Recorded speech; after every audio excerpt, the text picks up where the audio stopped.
నమస్కారం. దూరదర్శన్ వార్తలకు స్వాగతం. నేను కీర్తి. వార్తలోని వివరాలు చూద్దాం. ఆసియా ఆర్చరీ ఛాంపియన్షిప్లో అత్యుత్తమ ప్రదర్శన కనపరిచిన ఆర్చరీ జట్టుకు ప్రధానమంత్రి నరేంద్ర మోదీ అభినందనలు తెలిపారు. ఆర్చర్లో అద్భుత ప్రదర్శనతో భారత్కు 6 స్వర్ణాలతో సహా 10 పథకాలను అందించి భవిష్యత్ అథ్లెట్లకు స్ఫూర్తిగా నిలిచారని ప్రధాని ఈ మేరకు సామాజిక మాధ్యమంలో పోస్ట్ చేశారు. 18 ఏళ్ల సుదీర్ఘ విరామం అనంతరం పురుషుల రిక్వర్ టీం విభాగంలో భారత్కు పసిడి పథకం దక్కడంపై ప్రధాని ప్రశంసించారు.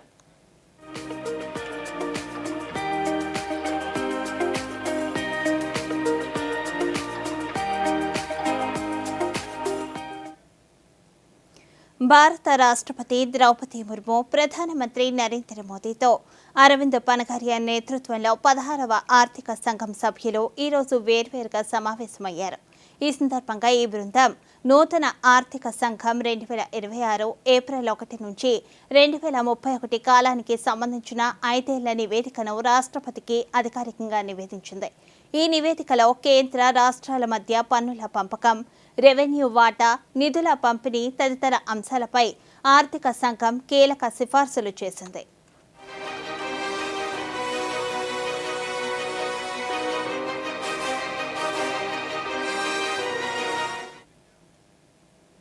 సౌదీ అరేబియాలోని మదీనాలో జరిగిన ఘోర బస్సు ప్రమాదంపై భారత రాష్ట్రపతి ద్రౌపది ముర్ము ప్రధానమంత్రి నరేంద్ర మోదీ దిగ్భ్రాంతి వ్యక్తం చేశారు.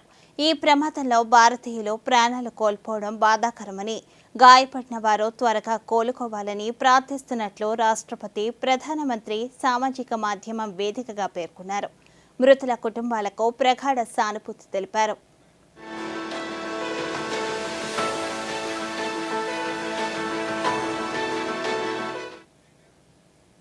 విద్యుత్ ఉత్పత్తిలో భారత్ గణనీయమైన పురోగతిని సాధించిందని, విద్యుత్ను ఇతర దేశాలకు విక్రయించే స్థాయికి చేరిందని కేంద్ర విద్యుత్, హౌసింగ్, పట్టణ వ్యవహారాల శాఖ మంత్రి మనోహర్ లాల్ ఖట్టర్ పేర్కొన్నారు.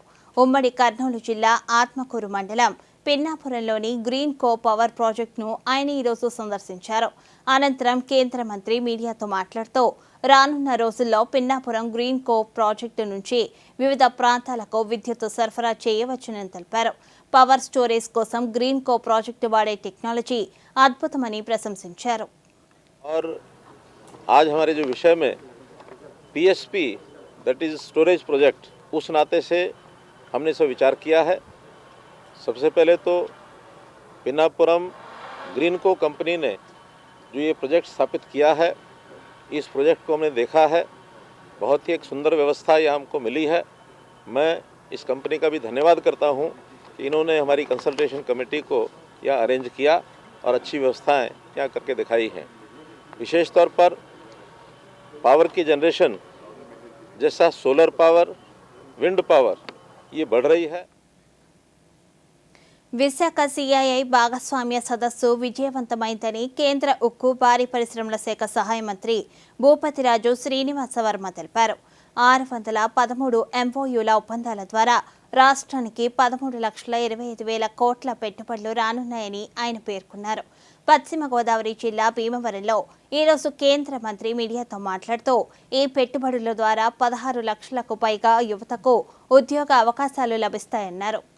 విజయవంతమైందనేటువంటి విషయాన్ని తెలియజేయడానికి సంతోషిస్తూ ఉన్నా. రాష్ట్రంలో గతంలో ఎప్పుడూ లేని విధంగా పెద్ద ఎత్తున సమ్మిట్ నిర్వహించడం, అనుకున్న దానికంటే కూడా పెద్ద ఎత్తున స్పందన రావడం జరిగిందనేటువంటి విషయం మనందరికీ కూడా తెలుసు. దాదాపు 13,25,000 కోట్లు పెట్టుబడులకు సంబంధించి 613 ఎంఓయూలు ఈ సమ్మిట్ ద్వారా ఒప్పందం చేసుకోవడం జరిగింది అనేటువంటి విషయాన్ని తెలియజేయడానికి సంతోషిస్తూ ఉన్నాం. ఈ ఒప్పందాల ద్వారా రాష్ట్రంలో రాబోయేటువంటి రోజుల్లో దాదాపు 16,25,000 మంది కేంద్ర రాష్ట్ర ప్రభుత్వాల దక్షతతోనే సిఐఐ సమ్మిట్ ద్వారా భారీ స్థాయిలో పెట్టుబడులు వచ్చాయని నెల్లూరు పార్లమెంట్ సభ్యులు వేమిరెడ్డి ప్రభాకర్ రెడ్డి, కొవ్వూరు శాసనసభ్యురాలు వేమిరెడ్డి ప్రశాంతిరెడ్డి అన్నారు. నెల్లూరులో ఈరోజు ఎంపీ వేమిరెడ్డి మీడియాతో మాట్లాడుతూ యువత ఉపాధి అవకాశాలను అందుకునేలా నైపుణ్యతపై దృష్టి సారించాలన్నారు. సిఐఐ సమ్మిట్ విశాఖపట్నంలో అద్భుతంగా జరిగింది. ఎవరు కూడా ఊహించుకొని ఉండరు ఇంత పెద్ద ఎత్తున మన రాష్ట్రానికి పెట్టుబడులు వస్తాయని కూడా. ప్రధాని మోడీ గారి సహకారం, చంద్రబాబు నాయుడు గారు ముఖ్యమంత్రులు అనుభవం, ఆయనకున్న పరిచయాలు ఇవన్నీ కలిసి మన సిఐఐ ఎంఓయూలు మన గవర్నమెంట్తో చేసుకోగలిగారు. మన ఐటీ మంత్రులు నారా లోకేష్ బాబు, చంద్రబాబు నాయుడు గారు కూడా ఆంధ్రప్రదేశ్కి రావాలా, మీరు పెట్టుబడులు పెట్టాలా, రాష్ట్రాన్ని అభివృద్ధి చెందాలా అనే పట్టుదలతో రాష్ట్రాన్ని ఈరోజు ముందుకు తీసుకుపోయారు. టోటల్గా వీళ్ళు ఎక్స్పెక్ట్ చేసింది 8 లక్షల కోట్లు పెట్టుబడులు వస్తాయని రాష్ట్రానికి. కానీ ఊహించని ఫిగర్స్లో సత్యసాయిబాబా శత జయంతి వేడుకలను ఘనంగా నిర్వహించేందుకు అన్ని ఏర్పాట్లు చేసినట్లు Sathya Sai central trust managing trustee Ratnakar పేర్కొన్నారు. పుట్టపర్తి ప్రశాంతి నిలయంలో సత్యసాయిబాబా శత జయంతి వేడుకలపై ఈరోజు ఆయన మీడియాతో మాట్లాడారు. బాబా శత జయంతి వేడుకలకు రాష్ట్రపతి ద్రౌపది ముర్ము, ఉపరాష్ట్రపతి సిపి రాధాకృష్ణన్, ప్రధానమంత్రి నరేంద్ర మోదీ, ముఖ్యమంత్రి చంద్రబాబు నాయుడు, వివిధ రాష్ట్రాల గవర్నర్లు, పలువురు కేంద్ర మంత్రులు హాజరవుతారన్నారు. ఈ నెల 19వ తేదీన ప్రధాని మోదీ సత్యసాయిబాబా స్మారక నాణెంతో పాటు 4 ప్రత్యేక తపాలా బిళ్లలను ఆవిష్కరిస్తారని తెలిపారు. చేయాలనే ఒక సంకల్పంతో అందరూ చేశాం. శతాబ్ది ఉత్సవాలకు ఇంకా శోభను పెంచేటట్టు ఈరోజు మనకి 19వ తారీఖున మన గౌరవనీయ ప్రధానమంత్రి శ్రీ నరేంద్ర మోడీజీ గారు కూడా ఈ కార్యక్రమాల్లో పాల్గొనేందుకు రావడం అనేటువంటిది మేము అదృష్టంగానే భావిస్తున్నాం. 22వ తారీఖున మన రాష్ట్రపతి అయినటువంటి ద్రౌపది ముర్ము గారు రావడము, నవంబర్ 22న ఆనవాయితీగా మనకు యూనివర్సిటీ కాన్వకేషన్ జరుగుతుంటుంది. ఆ రోజు కూడా సాయంకాలం ఆనరబుల్ వైస్ ప్రెసిడెంట్ గారు, గౌరవనీయులైనటువంటి ఉపరాష్ట్రపతి అయినటువంటి రాధాకృష్ణ గారు. చిత్తూరు జిల్లాలోని మామిడి రైతులకు బకాయిలు చెల్లించేందుకు చర్యలు తీసుకుంటున్నట్లు రాష్ట్ర రవాణా శాఖ మంత్రి మండిపల్లి రాంప్రసాద్ రెడ్డి తెలిపారు. చిత్తూరు కలెక్టరేట్లో ఈ రోజైన మామిడి రైతుల సమస్యలు, వ్యవసాయ పంట రుణాలు తదితర అంశాలపై సమీక్ష సమావేశం నిర్వహించారు. ఈ సందర్భంగా మంత్రి మీడియాతో మాట్లాడుతూ జిల్లాలోని మామిడి రైతులకు ప్రభుత్వం నుండి ఇప్పటికే 183 కోట్ల రూపాయల రాయితీ అందించామన్నారు. అన్నమయ్య, చిత్తూరు జిల్లాల్లో ఈసారి మామిడి పంట దిగుబడి ఎక్కువ రావడం, దానిలో భాగంగా గిట్టుబాటు ధరలపై రైతులకున్న ఏదైతే ఆందోళన ఉందో దాన్ని పసిగట్టి ముందే ప్రభుత్వం చర్యలు తీసుకోవడం జరిగింది. దానిలో భాగంగానే గౌరవ ముఖ్యమంత్రి చంద్రబాబు నాయుడు గారు ఎంతో ఉదారంగా రైతుల పక్షపాతి అయిన ప్రభుత్వం 4,000 రూపాయలు ఏదైతే ఒక టన్నుకు అంటే 4 రూపాయలు కేజీకి సుమారుగా ఈ 3 జిల్లా. భారత రాష్ట్రపతి ద్రౌపది ముర్ము ఈ నెల 20-21వ తేదీల్లో తిరుమల, తిరుపతిలలో పర్యటించనున్నారు. ఈ నేపథ్యంలో తిరుపతి జిల్లా కలెక్టర్ డాక్టర్ ఎస్ వెంకటేశ్వర్ ఈరోజు జిల్లా ఎస్పీతో కలిసి తిరుపతి అంతర్జాతీయ విమానాశ్రయంలో ఉన్నతాధికారులతో సమీక్షా సమావేశం నిర్వహించారు. అనంతరం కలెక్టర్ మీడియాతో మాట్లాడుతూ రాష్ట్రపతి ఈ నెల 20వ తేదీ తిరుచానూరు శ్రీ పద్మావతి అమ్మవారిని, 21న తిరుమల వెంకటేశ్వర స్వామిని దర్శించుకుంటారని తెలిపారు. రాష్ట్రపతి పర్యటన నేపథ్యంలో ఎలాంటి ఇబ్బందులు తలెత్తకుండా అప్రమత్తంగా వ్యవహరించాలని అధికారులను ఆదేశించారు.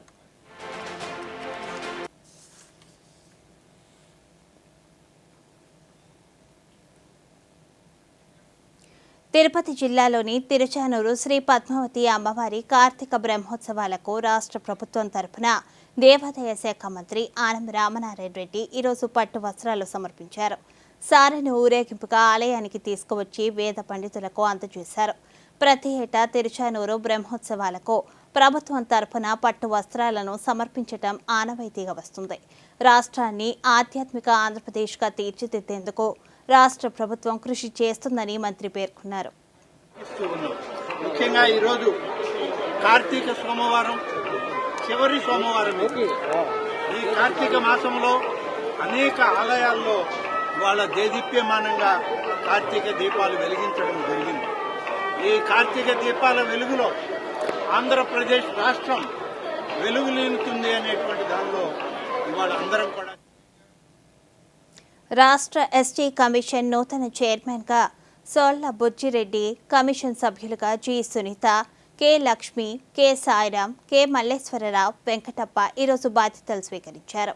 విజయవాడ తుమ్మలపల్లి కళాక్షేత్రంలో గిరిజన సంస్కృతి ఆచారాలతో అభినందన సభ నిర్వహించారు.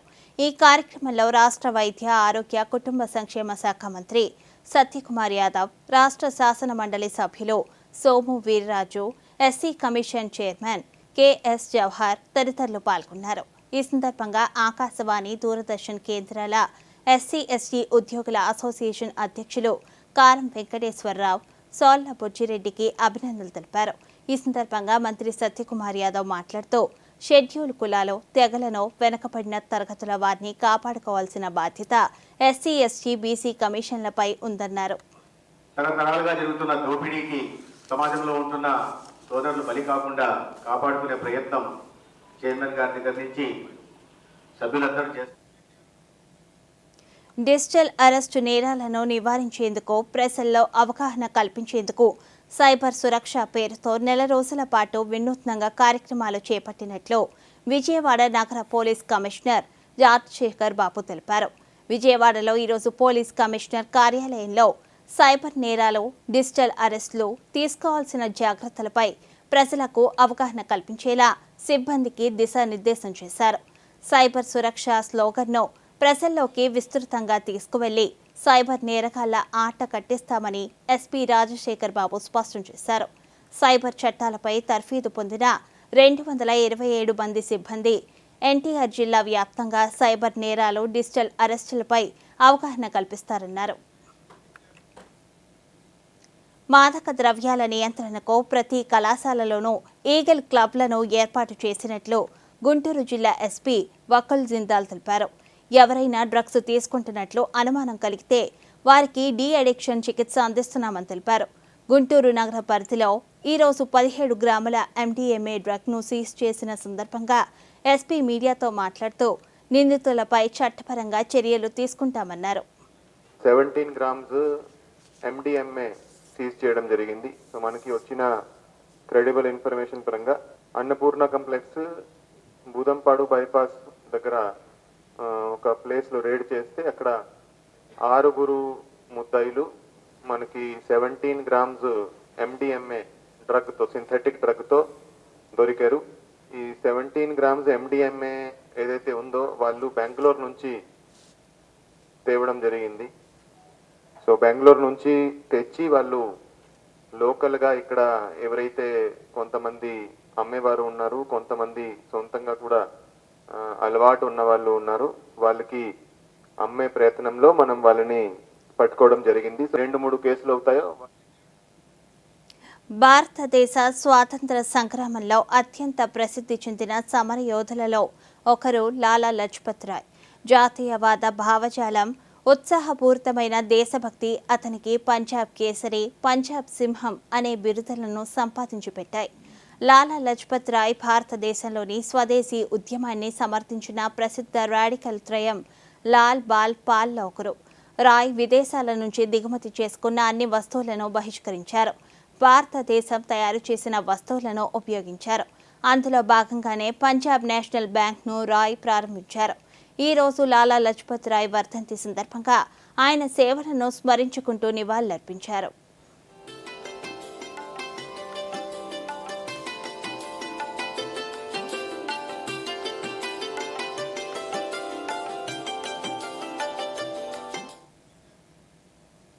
సామాన్యుల సమస్యల పరిష్కారానికి అధికారులు కృషి చేయాలని శ్రీకాకుళం జిల్లా కలెక్టర్ స్వప్నిల్ దినకర్ పున్కర్ అధికారులను ఆదేశించారు. శ్రీకాకుళంలో ప్రజా సమస్యల పరిష్కార వేదికలో జిల్లా జాయింట్ కలెక్టర్ ఫర్మాన్ అహ్మద్ ఖాన్తో కలిసి ఆయన అర్జీదారుల నుండి వినతులు స్వీకరించారు. ప్రజా సమస్యల పరిష్కార వేదిక కార్యక్రమంలో వచ్చే ప్రతి అర్జీని సకాలంలో పరిష్కరించేలా చర్యలు తీసుకుంటున్నామని అనంతపురం జిల్లా కలెక్టర్ ఓ ఆనంద్ తెలిపారు. అనంతపురం కలెక్టర్ కార్యాలయంలో ఈరోజు ప్రజల నుంచి అర్జీలను స్వీకరించారు. ఈ సందర్భంగా ఆయన మాట్లాడుతూ అర్జీదారుల నుండి స్వీకరించిన అర్జీలను అధికారులు నిర్దేశించిన గడువు లోపల పరిష్కరిస్తున్నారని తెలిపారు.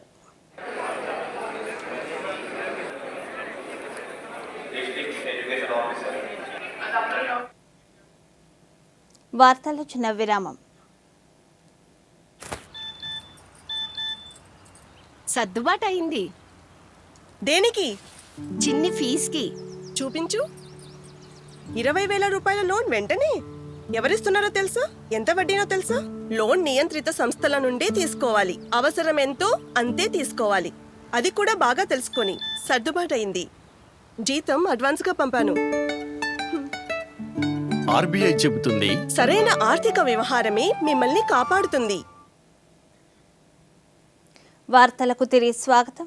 ఇంటి పైకప్పుపై సౌర ఫలకాలు ఏర్పాటు చేసుకోవడం ద్వారా విద్యుత్ బిల్లును తగ్గించుకునేందుకు కేంద్ర ప్రభుత్వం అమలు చేస్తున్న ప్రధానమంత్రి సూర్యఘర్ పథకం సత్ఫలితాలను ఇస్తుంది.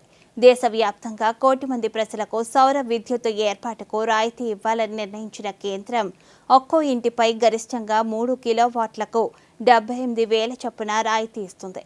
పశ్చిమ గోదావరి జిల్లాలో ఈ పథకం అమలుపై దూరదర్శన్ అందిస్తున్న ప్రత్యేక కథనాన్ని ఇప్పుడు చూద్దాం. అధిక విద్యుత్ బిల్లుల నుంచి ఉపశమనం కల్పించేందుకు ప్రధానమంత్రి సూర్యఘర్ యోజన ఎంతో దోహదపడుతుంది. ఇల్లు, వ్యాపార సంస్థల పైకప్పులపై సౌర ఫలకాలను ఏర్పాటు చేసుకుని ఉచితంగా విద్యుత్ను పొందడంతో పాటు మిగులు విద్యుత్ను విక్రయించుకునే అవకాశం కూడా ఈ పథకం కల్పిస్తుంది. ఈ పథకం పశ్చిమ గోదావరి జిల్లా ప్రజలకు ఎంతో ఉపయోగపడుతుంది. జిల్లాలో విద్యుత్ శాఖతో పాటు వివిధ బ్యాంకులు పెద్ద ఎత్తున సోలార్ విద్యుత్పై అవగాహన సదస్సులు నిర్వహించాయి. జిల్లా వ్యాప్తంగా ఇప్పటి వరకు 3,364 మందికి సోలార్ ప్యానెల్స్ కనెక్షన్లు అందించగా మరో 500 కనెక్షన్లు ఇచ్చే పనులు జరుగుతున్నాయి. మేము సోలార్ పెట్టించుకున్నాం రీసెంట్ గా 2 నెలలు అవుతుంది. ప్రజెంట్ ఏ కరెంట్ బిల్లు రావట్లేదు. మనది 2 kVలో ఉన్నది 3 kVలకు మార్చినందుకు 220 రూపాయలు 250 రూపాయలు ఛార్జెస్ చేశారు. అవి కట్టానంతే. సబ్సిడీ వచ్చి మనకి 78,000 పడిందండి. లోన్ అయితే 1,90,000 మనకు లోన్ ఇచ్చారు. వేయించుకున్న తర్వాత మనకైతే ఏ ఇబ్బంది ప్రాబ్లమ్స్ అయితే ఇప్పటి వరకు రాలేదు. 2025 ఫిబ్రవరిలో సోలార్ వేయించుకోవడం జరిగింది. అది 3 కిలోవాట్ కెపాసిటీతో వేయించుకున్నాము. సోలార్ వేయించక ముందు అయితే మాది 3,000 అలా బిల్లు వచ్చేది. తర్వాత సోలార్ వేయించిన తర్వాత ప్రొడక్షన్ అది బాగుండి కొద్దిగా బిల్లు కరెంట్ తక్కువ రావడం జరిగింది. ఇది ప్రాబ్లం లేకుండా ఉంది. అండ్ కరెంట్ బిల్ కూడా తక్కువ వస్తుంది. మినిమం ఛార్జెస్ అనేది కూడా ఉంటుంది. 2 lakhs మాకు లోన్ ఇచ్చారు. దాంట్లో సబ్సిడీ ఒక 78,000 సెంట్రల్ గవర్నమెంట్ నుంచి సబ్సిడీ వచ్చింది. ఈ పథకం కింద 10,900 కిలోవాట్స్ విద్యుత్ సోలార్ విధానం ద్వారా ఉత్పత్తి అయింది. ఇక ప్రజల నుంచి కూడా సోలార్ విద్యుత్ పట్ల ఆసక్తి జిల్లా lead bank manager Nagendra Prasad వివరించారు. ఈ పథకాన్ని మరింత మంది వినియోగించుకోవాలని కోరారు. ముఖ్యంగా మనకి 1 kVకి వచ్చేటప్పటికి కాస్ట్ వచ్చేటికి 84,000 చిల్లర వంత పడుతుంది. దానికి సబ్సిడీ 30,000 వరకు 1 kV ఉన్నవాళ్ళు. అలాగే 2 kV వాళ్ళకి 1,48,000 కాస్ట్ అవుతే సబ్సిడీ వచ్చేప్పటికి 60,000 వరకు సబ్సిడీ ఇవ్వడం జరుగుతుంది.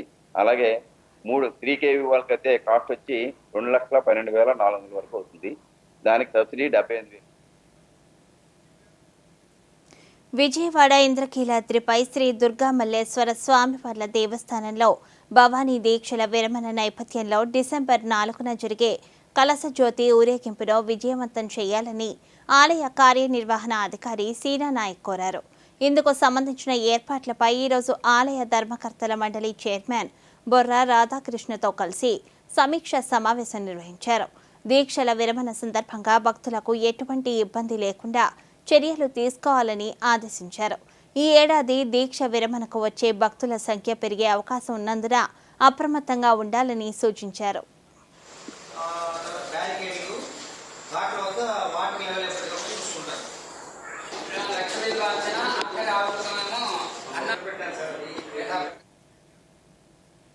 భారత ఆర్మీ చీఫ్ జనరల్ ఉపేంద్ర ద్వివేదికి సంబంధించిన సామాజిక మాధ్యమంలో ప్రచారం అవుతున్న ఓ వీడియో నకిలీదని భారత పత్రికా సమాచార కార్యాలయం PIB ఫ్యాక్ట్ చెక్ ధృవీకరించింది. ప్రజలను తప్పుదోవ పట్టించడానికి భారత సాయుధ దళాలపై అపనమ్మకాన్ని సృష్టించేందుకు ఈ ప్రచారం జరుగుతుందని, ప్రజలు దీన్ని నమ్మవద్దని పీఐబీ ఫ్యాక్ట్ చెక్ స్పష్టం చేసింది.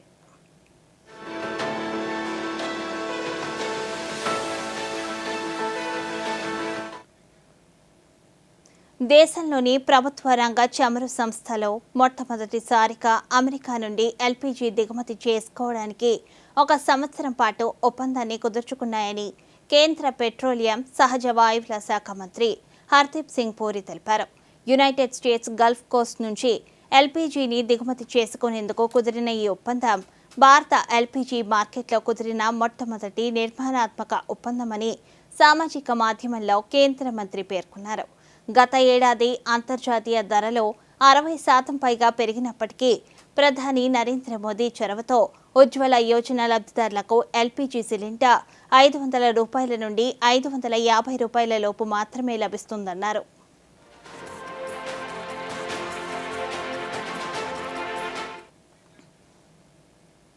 కేంద్ర వాణిజ్య పరిశ్రమల శాఖ మంత్రి పీయూష్ గోయల్ ప్లాస్టిక్ పై ముంబైలో జరిగిన ఫ్లెక్స్ కౌన్సిల్ ఎగుమతి ఎక్సలెన్స్ అవార్డుల ప్రధానోత్సవం ప్లాటినం జూబ్లీ వేడుకల్లో ప్రసంగించారు. దేశంలోని పరిశ్రమలో ప్లాస్టిక్ను 100% పునర్వినియోగం, రీసైక్లింగ్ చేసే దిశగా నిర్ణయాత్మక చర్యలు తీసుకోవాలని ఆయన కోరారు. ఈ సందర్భంగా 2023-24, 2024-25 సంవత్సరాల్లో ప్రతిభ కనబర్చిన ఎగుమతిదారులకు కేంద్ర మంత్రి 148 ఎగుమతి ఎక్సలెన్స్ అవార్డులను ప్రదానం చేశారు.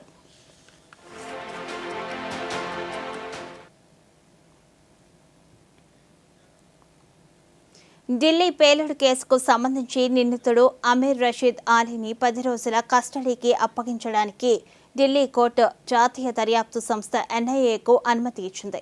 కేసు దర్యాప్తులో భాగంగా మరిన్ని ఆధారాలను సేకరించడానికి, లోతైన విచారణ జరపడానికి గాను ఎన్ఐఏ అధికారులు నిందితుడిని కస్టడీలోకి తీసుకున్నారు. ఈ కేసులో తదుపరి దర్యాప్తు కొనసాగుతుంది.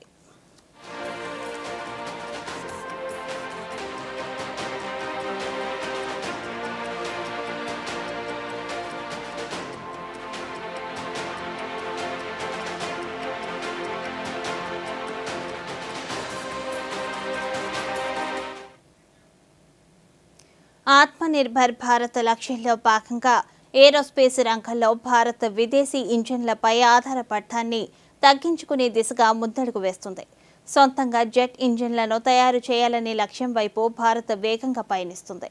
మొదటిగా GE F414 ఇంజిన్ల కో ప్రొడక్షన్ ద్వారా సాంకేతిక పరిజ్ఞానాన్ని అందిపుచ్చుకొని భవిష్యత్తులో పూర్తి స్వదేశీ టర్బోఫాన్ టెక్నాలజీని అభివృద్ధి చేయాలని భారత్ లక్ష్యంగా సాగుతుంది. DRDO, హాల్, ప్రముఖ ప్రైవేట్ భారతీయ కంపెనీలు కలిసి ఈ లక్ష్యాన్ని సాధించేందుకు కృషి చేస్తున్నాయి.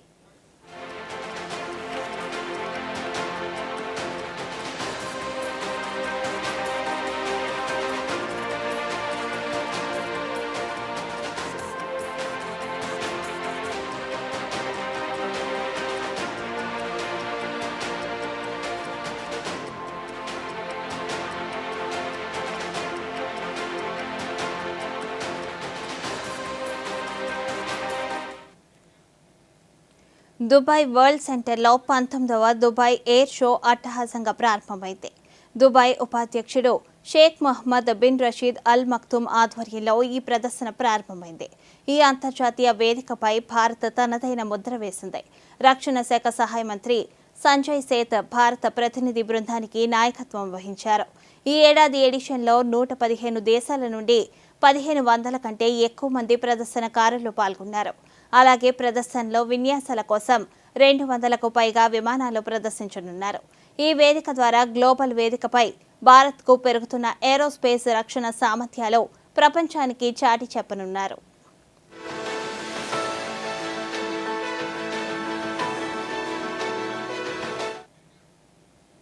గత ఏడాది బంగ్లాదేశ్లో జరిగిన అల్లర్ల కేసులో బంగ్లాదేశ్ అంతర్జాతీయ నేరాల ట్రిబ్యునల్ ICT సంచలన తీర్పు వెల్లడించింది. ఈ కేసులో ఆరోపణలు ఎదుర్కొంటున్న బంగ్లాదేశ్ మాజీ ప్రధానమంత్రి షేక్ హసీనాకు న్యాయస్థానం మరణశిక్ష విధించింది. హసీనా నేరం చేశారనడానికి తగిన ఆధారాలు ఉన్నాయంటూ న్యాయస్థానం ఆమెను దోషిగా తేల్చి శిక్షను ఖరారు చేసింది. హసీనా మానవత్వాన్ని మరిచిపోయి ఆందోళనకారుల్ని చంపమని ఆదేశాలు జారీ చేశారని న్యాయస్థానం పేర్కొంది.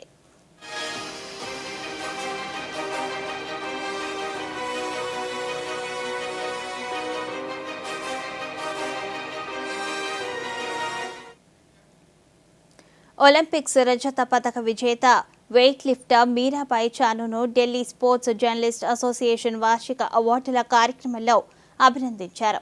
ఒలింపిక్ రోస్టర్లో వచ్చిన మార్పుల కారణంగా 2028 లాస్ ఏంజల్స్ ఒలింపిక్స్కు ముందు తాను ప్రస్తుతం పోటీ పడుతున్న 49 కిలోల విభాగం నుండి 53 కిలోల విభాగానికి మారుతున్నట్లు ఆమె వెల్లడించారు.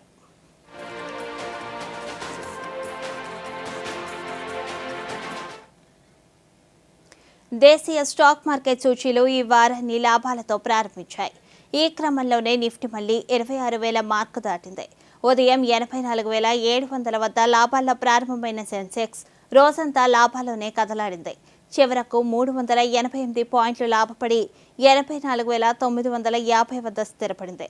నిఫ్టీ సైతం 103 పాయింట్లు పెరిగి 26,013 వద్ద ముగిసింది.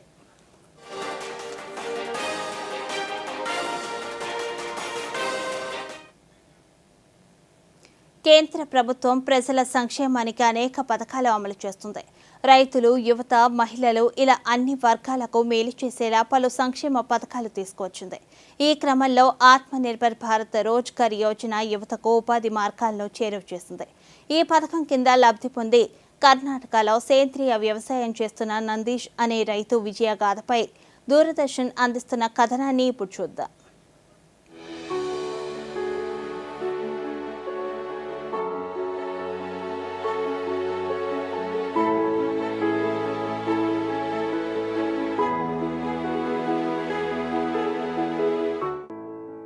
కర్ణాటకకు చెందిన నందీష్ క్రమం తప్పకుండా ప్రధాని మోదీ మన్ కీ బాత్ కార్యక్రమాన్ని వింటాడు. ఈ క్రమంలోనే ఒకరోజు ఆత్మనిర్భర్ భారత్ రోజ్గార్ యోజన పథకంపై ప్రధాని సందేశాన్ని విన్నాడు. ప్రధాని సందేశంతో స్ఫూర్తి పొందిన ఆయన ఆర్గానిక్ నంది బ్రాండ్ పేరుతో సేంద్రియ పద్ధతిలో బెల్లం తయారీని ప్రారంభించాడు. జీవామృతం, సేంద్రియ ఎరువులను ఉపయోగించి చెరుకును పండిస్తున్నాడు. అనంతరం ఆ చెరుకు నుంచి సేంద్రియ పద్ధతుల ద్వారా బెల్లాన్ని ఉత్పత్తి చేస్తున్నాడు. మొదట తక్కువ పరిమాణంలో మార్కెట్లోకి విడుదల చేయగా దానికి విశేష స్పందన లభించింది. అనంతరం తగిన మద్దతు ధర కూడా లభించటంతో ప్రస్తుతం ఉత్సాహంగా బెల్లం తయారీని చేపడుతున్నాడు. ఈ సేంద్రియ బెల్లం ఉత్పత్తికి అనుగుణంగా ఉండే సాంకేతిక పరికరాలను నందీష్ సమకూర్చుకున్నాడు. వాటి ద్వారా సులభంగా ఉత్పత్తి కార్యకలాపాలను చేపడుతున్నాడు. ఎటువంటి రసాయనాలు ఉపయోగించకుండా సేంద్రియ పద్ధతిలో ఉత్పత్తి చేస్తూ ఉండటంతో చామరాజ్నగర్, మైసూర్, బెంగళూరు జిల్లాల్లో బెల్లానికి డిమాండ్ గణనీయంగా పెరిగింది. ఈ ప్రయత్నంలో తాను స్వయం సమృద్ధిని సాధించటమే కాకుండా తనతో పాటు మరో 4గురికి నందీష్ ఉపాధిని కల్పిస్తున్నాడు. వారి జీవితాల్లో వెలుగులు నింపుతున్నాడు. ప్రస్తుతం మనం ఆహారంలో భాగంగా తీసుకునే కాయగూరలు, పళ్ళు చాలా వరకు విషపూరిత రసాయనాలతో పండిస్తున్నారు. వీటి వల్ల మన ఆరోగ్యం దెబ్బతిని వ్యాధుల బారిన పడుతూ ఉన్నాం. ఇలాంటి పరిస్థితుల్లో ప్రజల ఆరోగ్యానికి ఎంతమాత్రం హాని చేయని సేంద్రియ పద్ధతుల ద్వారా నందీష్ బెల్లం తయారీని చేపడుతున్నాడు. లాభాలపై దృష్టి పెట్టకుండా ప్రజల ఆరోగ్యమే లక్ష్యంగా నిర్వహిస్తున్న ఈ తరహా వ్యవసాయ పద్ధతుల నుంచి ఇతర రైతులు స్ఫూర్తి పొందుతున్నారు. భారత వైమానిక దళం, ఫ్రెంచ్ వైమానిక అంతరిక్ష దళం సంయుక్తంగా నిర్వహించే ప్రధాన ద్వైపాక్షిక వాయు విన్యాసాలైన ఎక్సర్సైజ్ గరుడ 25 8వ ఎడిషన్లో భారత వైమానిక దళం విన్యాసాలు ప్రస్తుతం ఫ్రాన్స్లో ప్రారంభమయ్యాయి. ఈ విన్యాసాలు ఈ నెల 27వ తేదీ వరకు కొనసాగనున్నాయి.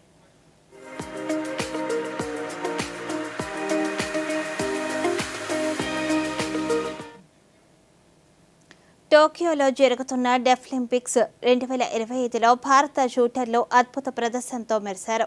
పురుషుల 10 మీటర్ల ఎయిర్ రైఫిల్ విభాగంలో ధనుష్ శ్రీకాంత్ స్వర్ణ పతకాన్ని సాధించాడు. మహిళల 10 మీటర్ల ఎయిర్ రైఫిల్ విభాగంలో కోమల్ మిలింద్ వాగ్మారే 228.3 స్కోర్ సాధించి కాంస్య పతకంను కైవసం చేసుకున్నారు. నైరుతి బంగాళాఖాతంలో అల్పపీడనం కొనసాగుతుంది. దీనికి అనుబంధంగా ఉపరితల ఆవర్తనం కొనసాగుతున్నట్లు అమరావతిలోని భారత వాతావరణ కేంద్రం అధికారులు తెలిపారు. వీటి ప్రభావంతో దక్షిణ కోస్తా, రాయలసీమ జిల్లాల్లో అక్కడక్కడ భారీ వర్షాలు కురిసే అవకాశం ఉందని తెలిపారు. ఉత్తర కోస్తా జిల్లాల్లో వాతావరణం పొడిగా ఉంటుందని పేర్కొన్నారు.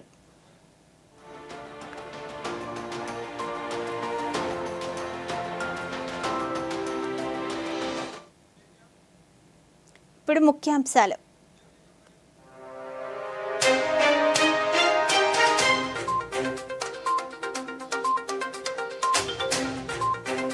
భారత ఆర్చరీ జట్టు సభ్యులను ప్రశంసించిన ప్రధానమంత్రి నరేంద్ర మోదీ. సౌదీ బస్సు ప్రమాదంపై రాష్ట్రపతి, ప్రధాని దిగ్భ్రాంతి. మృతుల కుటుంబాలకు సంతాపం. విద్యుత్ ఉత్పత్తిలో భారత్ గణనీయమైన పురోగతి.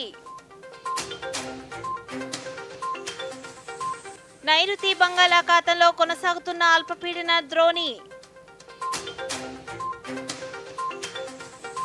ఈ నెల 30వ తేదీన ప్రధాని మన్ కీ బాత్ కార్యక్రమం. ఈ వార్తలు ఇంతతో సమాప్తం. నమస్కారం.